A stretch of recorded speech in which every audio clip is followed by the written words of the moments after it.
So today we are on Twitter for a quick little video I want to make. A bit more information has released on specific gameplay changes in the form of kind of like patch notes. I guess not really patch notes since the game isn't out. We have some things to read here involving the gameplay. All of this is courtesy of Tactics HD on Twitter. Great creator, go give him a follow. So starting off here, we have hitting system. Improvement to hit alignment to ensure more consistent outcomes. The hitting is kind of in a weird place, I want to say. Some people I've heard think it's a bit overpowered, others think it's underpowered. From my personal experience, it's inconsistent. I think that's a fair way to put it. Sometimes I feel like I'm a magnet that just connects onto people and I can just line them up from a mile away and my guy just like launches towards them. And other times I feel like I'm set up for a good hit and my guy just kind of misses. So hopefully that's what this means by improving the consistency. So that should be a good change. We'll have to see how that works. New shoulder check animations from back skating. So more animations is always better. Makes the game look cleaner. Improvement to shove and hit conflicts with shooting controls. I'm thinking this means that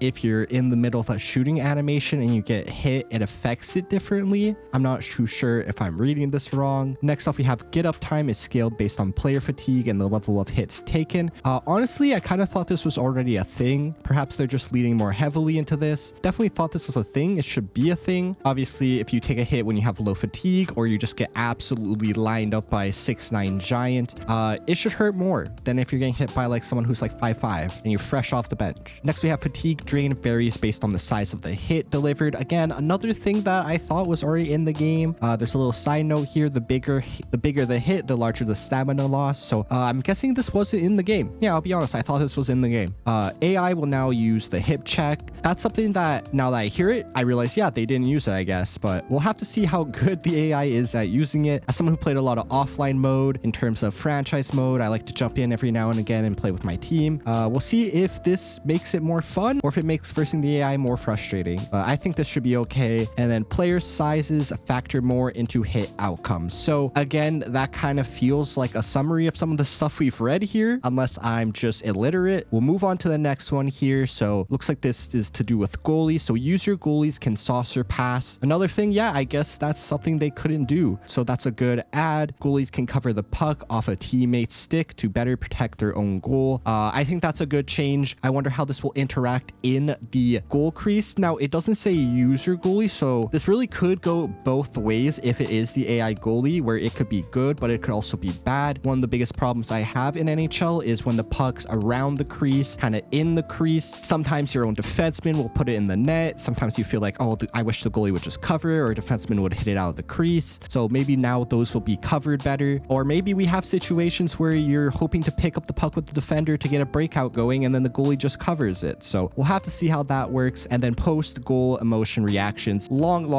overdue. When they're adding animations every year, you know, they say hundreds of animations every year. I never understood why they didn't change the post-goal reactions for the goalie. It's been the same, or I want to say 10 years plus, if not more. So that's a very good quality of life change, I would say.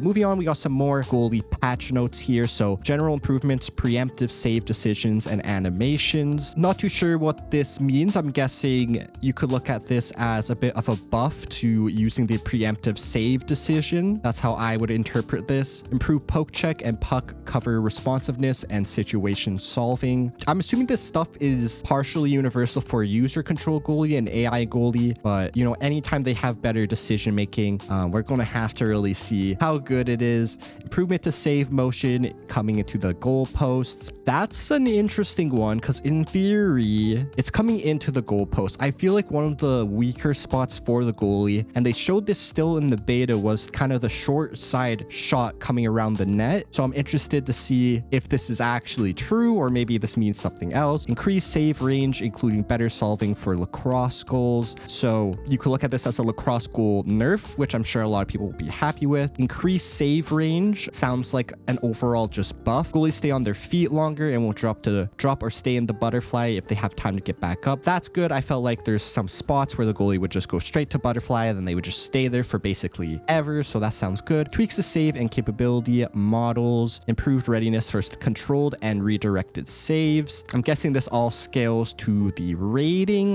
balanced goalie precision. This stuff doesn't necessarily mean something that I'm hoping for, which is that goalies in franchise mode will be a bit more realistic in the sim. Maybe this could affect the sim, but probably not. But that's a big problem I've had. Improved decision making for positioning, one-timers facing in tight shots, challenge distances. So it just seems like overall goalies are getting buffed, which honestly I think is good. It definitely is really hard to use your goalies, and I know some people maybe at a bit of a lower skill level, not trying to be disrespectful, still struggle to score on the goalies, but personally I find it a bit too easy in offline mode. New actions added. AI goalies will use the spread fee. Oh, that's cool. Hopefully they use it well. User goalies can saucer pass. Goalies can cover the puck off teammate's stick. So I think we already read this little part here. Pad stack and desperation side poses are now merged. Pad stack and desperation side poses. Honestly, I'm not gonna lie, I'm not too sure what this means. Is the desperation button just going to trigger a possible pad stack or a desperation like slide over, or not slide over, but you know, where like goalie throws their entire body over.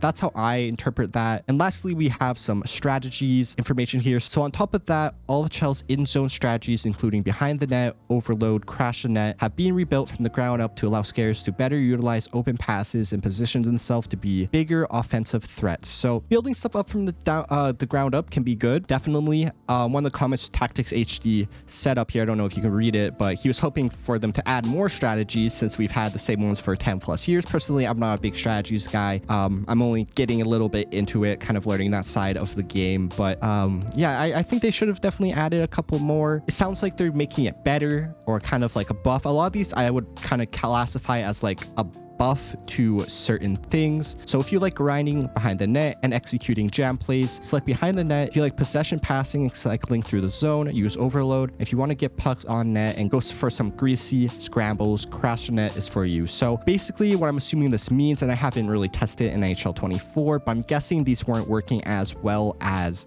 they would have hoped. So I'm guessing this means that in theory, when you do like change from overload to crash the net, you should be seeing, you know, more greasy goals like it says here, or like vice versa going from the other one. So that sounds all like good stuff. But yeah, just some quick kind of, I'm just going to keep calling it patch notes here. Thought I would inform you guys. I'm still getting over my flu, fever, whatever's happening to me. Don't know what's up. I felt bad, but you know, take care of your guys selves. Maybe I should throw in for this outro, wash your hands so you don't get sick or the flu.